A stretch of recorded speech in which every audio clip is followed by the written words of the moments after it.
每一天，牧师甲你做伙祈祷。今仔日是2月16，箴言19章15到16節安尼講：貧惰互人困冬眠，懶死的人會夭餓。遵守誡命會保全家己的性命，無抵禦上主的路，會直到死亡。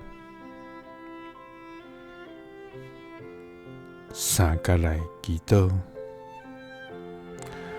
愛願無貧惰，閣遵守誡命的天父，願感謝你，主啊！你是天地萬物的創造者，你是宇宙萬有的源頭，你是世間眾人的主宰。主啊，你的聽無窮無盡，你的信息永無改變，你的慈愛永遠直直，你的恩典到也遠永。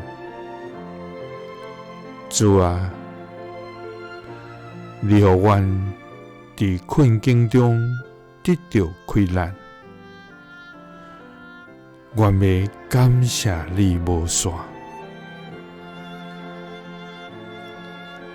主啊，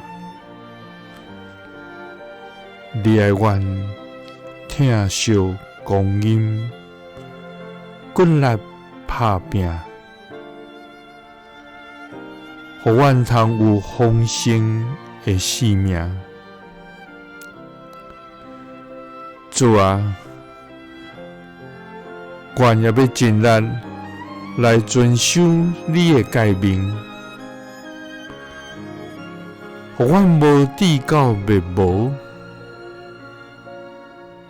因為貧惰互人困冬眠，懶死的人會夭餓。遵守誡命會保全家己的性命，無抵禦上主的路，會直到死亡。祈禱是奉主耶穌基督的聖名，阿們。耶穌聽你，賜你平安。